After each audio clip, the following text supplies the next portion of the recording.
hari abantu barwaniriye igihugu bakagera kuri finali bagasezererwa, hari uko bakuze bagasezererwa kuko harimo abarwayi bagasezererwa kubera impamvu zitandukanye. Igihugu iyo cyabasezereye kirabakurikirana. Nje kukubwira wowe murokore, nuramuka wisezereye ukadezatinga kubera Satani akakudemobiliza, Satani akakudemobiliza, uzamenye ngo uzaba mayibobo, uzaba marine kandi ushaje, uzabaho nabi n'abana bawe n'abagukomokaho bazabaho nabi.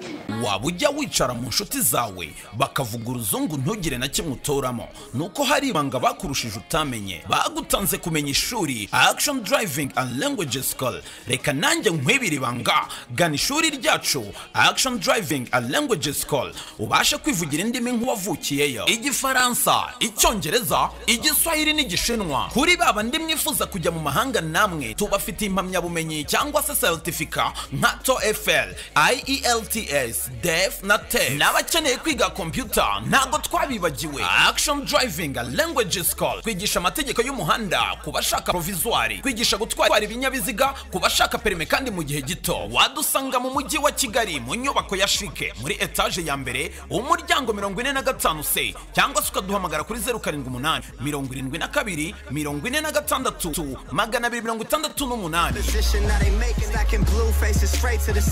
268. Turabashuhuje mwese abakurikiranye Mama Charlene Official, amahoro y'Imana nabe murimo. Turabashuhuje cyane rero kandi Imana ibaho umugisha abantu bakomeje gukora share, abakomeje kwandika aho hepfo kuri comment muduha inama n'ibitekerezo, mukomeje kudushyigikira mu buryo butandukanye. Turabazirikana kandi turabakunda. Imana rero y'amahoro nibahe umugisha abari mu Rwanda no mu bihugu byinshi bitandukanye. Turi ku cyigisho cyitwa umusirikare, tugeze kuri episode ya 17. Imana rero nibaho umugisha.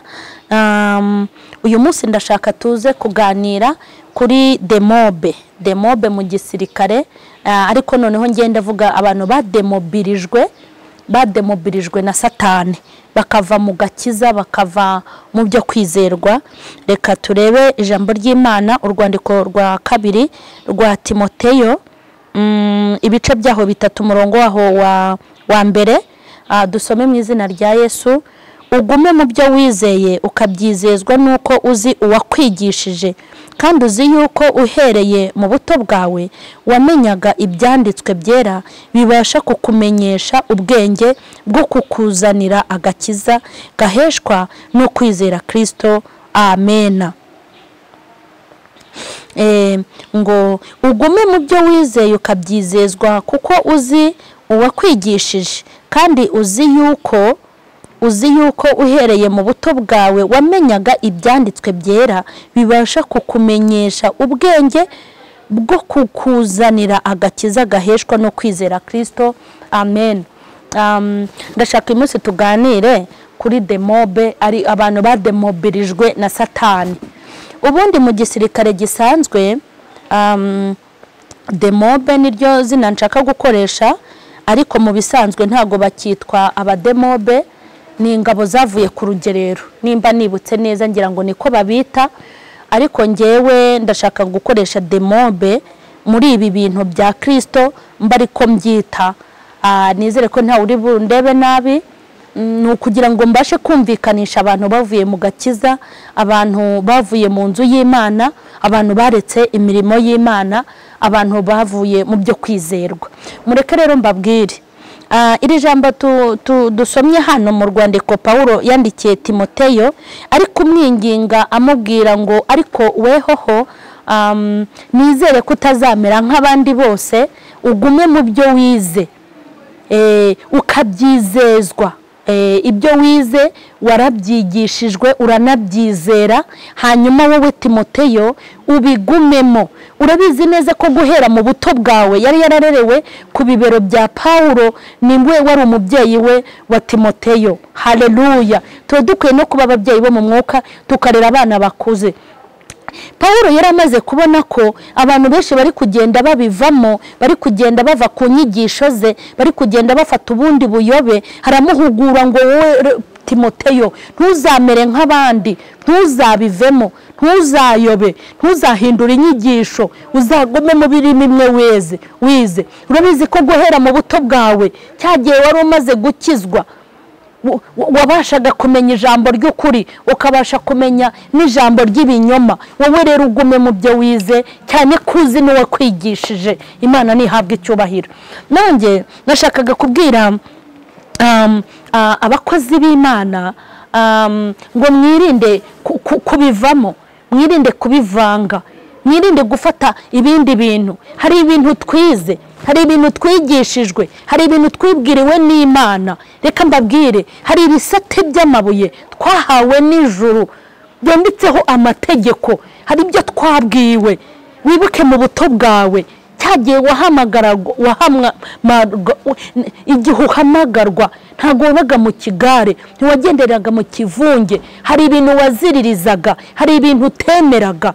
Ukimara gukizwa hahandi mu buto bwawe wari uzi kurobanura icyiza n'ikibi, wari uzi kurobanura umwuka n'imyuka. Ntabwo wajyaga winjira aho ubonye, ntabwo wajyaga wambara uko ubonye, ntabwo wajyaga witwara uko ubonye. N'imvugo yawe byonyine yari imeze ukundi kuntu, hanyuma bari byo ugumamo.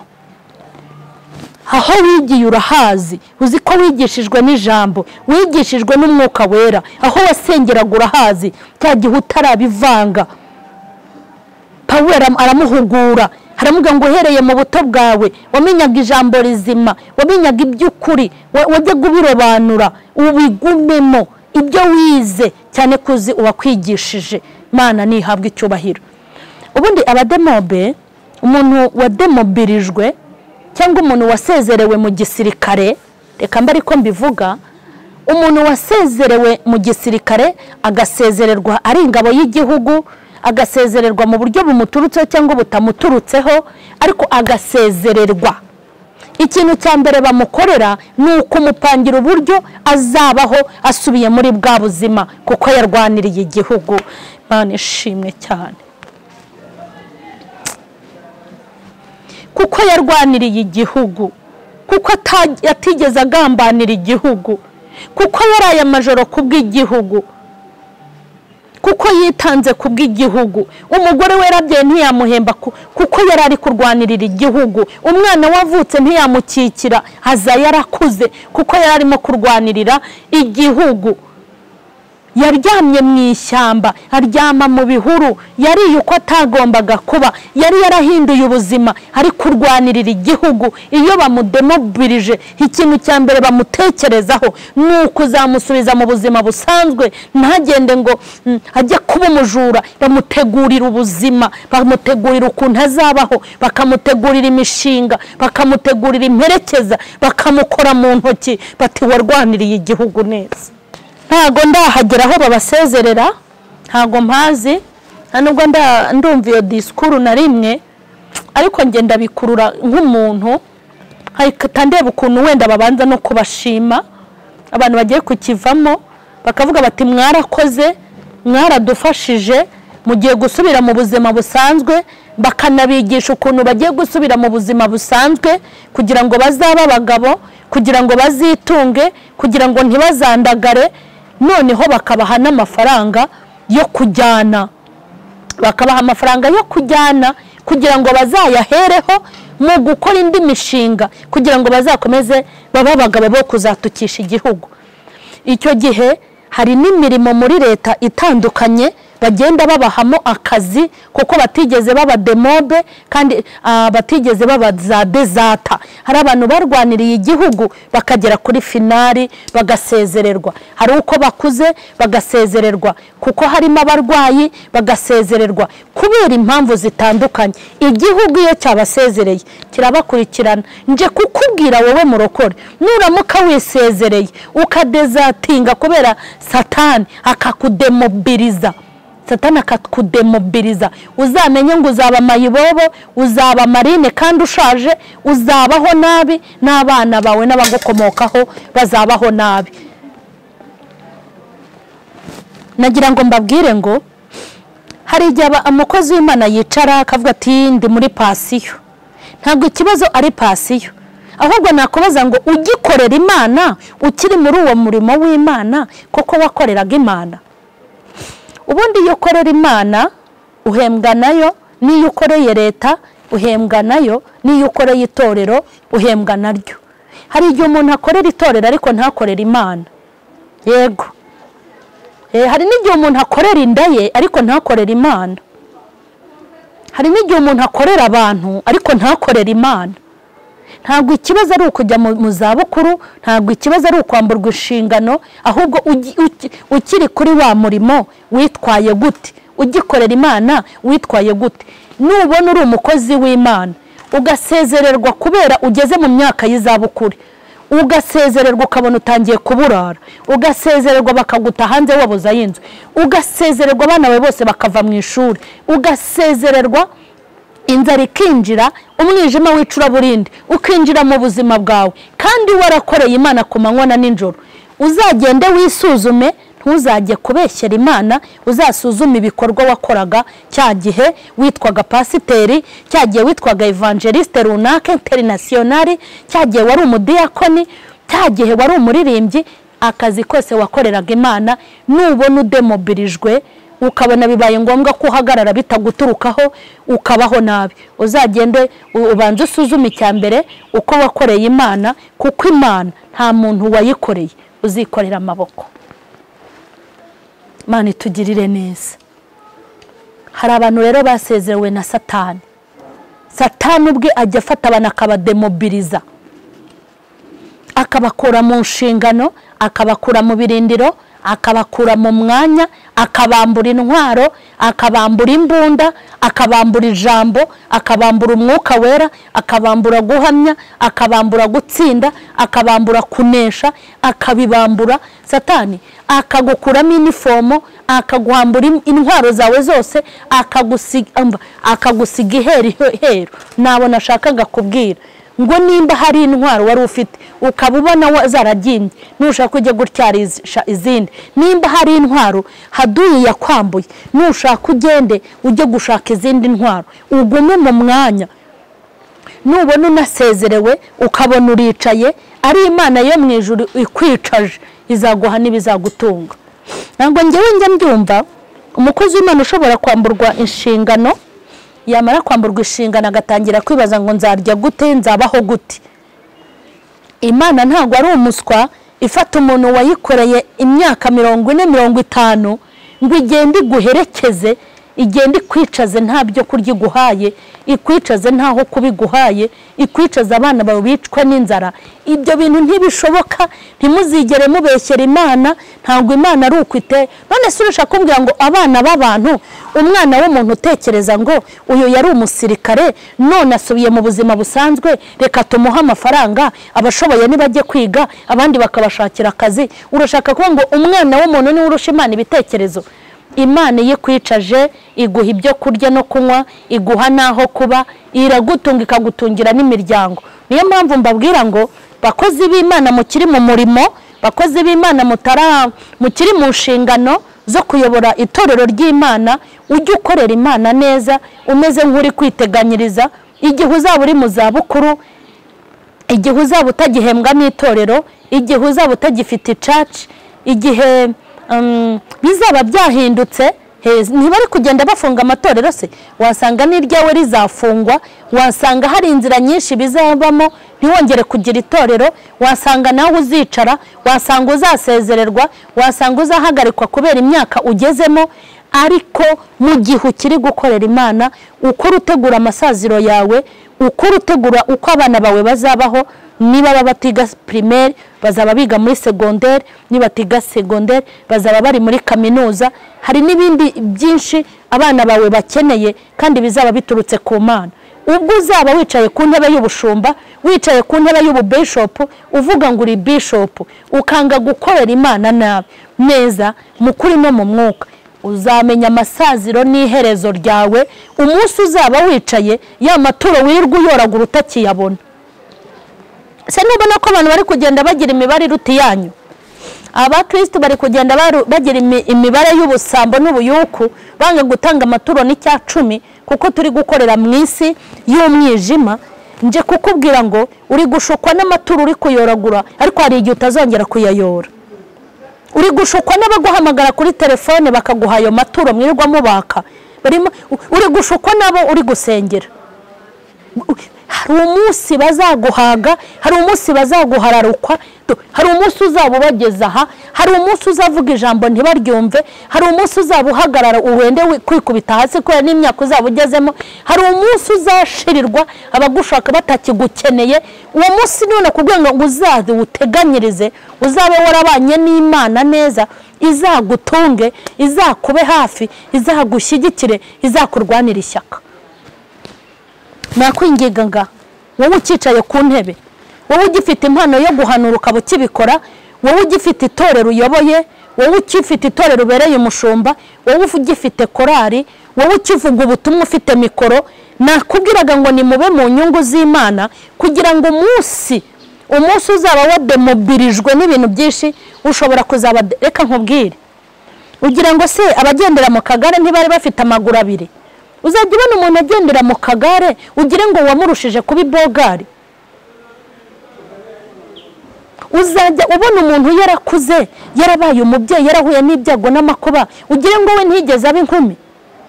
Uzajya ubona umuntu w'umusaza atakibasha kuvuga ijambo ngo ahagarare iminota 10, ugire ngo ntiyigirirwaga yikarakansa nk'uko bigenza. Nje kukubwira ngo teganyiriza iherezo ryawe, teganyiriza amasaziro yawe, teganya ukorera Imana neza, aho uri mu rusengero rwawe, aho usengera, aho uteranira, aho ufite itorero, korera Imana neza. Hari umunsi mweke mbabwire, uzajye ureba ibyo biturisho muterekaho hanyuma bagatura menshi. Hari umunsi batazaguha n'ijana, hari umunsi bazanga gutura rimwe, umva bangire guturira bose bakora inama bange kuyaguha. Hari n'umunsi uzaba utakiyoboye, hari umunsi uzaba utakira umushumba, hari umunsi uzaba utakira pasiteri, hari umunsi uzaba utakira umuvugabutumwa, hari umunsi uzaba utakira umuhanuzi, hari umunsi bazaguhaga baharara abandi nk'uko baharara. Uri kumva? Uwo munsi urahari. Uwo munsi rero niwo wa munsi Imana izafata ipima imirimo yawe, irebe ukuntu wirirwa wesikoroka. Noneho ntabwo uzatuma ivugusa, uzatuma n'isazi, kuko abantu bazakwanga n'Imana yo mu ijuru ikwange. Ariko abantu nibakwanga, Imana izagukunda, izabana nawe, izagireba ukuntu wabwirizaga mu kuri no mu mwuka, Imana igupangira ibizagutunga, izagireba ukuntu watambitse urwana ishyaka ry'umurimo, Imana iguhembure. Imana izajya yitegereza irebe ukuntu wagiraga ishyaka kugira ngo abantu bazajye mu ijuru. Imana yivange mu byawe, ariko nibona warabaye akayuko, ikabona wabaye igisambo, ikabona wayiteranyije n'abantu, iminsi izakurya, iminsi kubabaze. N'Imana ifatanye n'iminsi, ifatanye n'abakwanga, ifatanye n'uburwayi, ifatanye n'ibihe bibi urimo, bizakubere bibi. Nakubwiraga rero ngo uzifuze nudemobirizwa, ntuzademobirizwe na Satani, ahubwo Imana izakugire demobe ubwayo kandi izakuzigamira ibizagutunga. Nk'uko abana b'abantu bibuka abantu babagiriye neza bakabibahembera, Imana nayo izaguhemba. Nje kukubwira ngo intebe wicayeho uyu munsi menya ko utazaguma kuyicaraho, mikoro ufite menya ngo ntago uzayigumana, icyubahiro ufite menya ngo ntuzakigumana mu rusengero. Narinje kukubwira ngo izina witwa uzaryamburwa ryitwe n'abandi, guhitinga ufite uzabyamburwa hahitinga abandi. Aho wari wicaye hari abandi, kandi hari igihe uzububa, hari igihe uzaba muzehe, hari igihe uzaba mukecuru, hari igihe uzatapoze ute na pozisiyo, hari igihe bazaguhararukwa. Nje kukubwira ngo teganya ukorera Imana neza mu kuri no mu mwuka. Tugiye gusenga. Fasha abakozi bawe wahaye inshingano Mana, fasha abakozi bawe wahaye umurimo, fasha abakozi bawe wagabiye, fasha abakozi bawe wahaye inkoni, fasha abakozi bawe ufashe itorero, fasha abakozi bari hirya no hino, ubahe gukora mu kuri no mu mwuka, ubahe gukoresha igihe cyabo nk'uko bikwiriye, kandi bagikoreshe neza nk'uko byemera, bagikoreshe neza nk'uko bishaka, kugira ngo buri wese intebe yicayeho ayikubahireho, ayiguhesherezeho icyubahiro, kugira ngo ku munsi w'ibyago n'amakuba, ku munsi isi izaba imuhindutse, ku munsi umwana w'umuntu azaba amuguye nabi, uzitamurure ku buzima bwe. Tanga imbaraga hirya no hino, urengera abakozi bawe, urengera itorero, urengera abana bawe aho bava bakagera mu isi yose, ubashyigikire kandi ubaramburire ikiganza cy'ineza n'imbabazi. Tanga imbaraga n'amavuta, tanga gukanguka no guhuguka, abantu bawe bamenye iby'iminsi n'ibihe kandi bamenye ko kuza kwawe kwegereje. Cyubahiro n'ikibi cyawe mu izina rya Yesu Kristo, amen.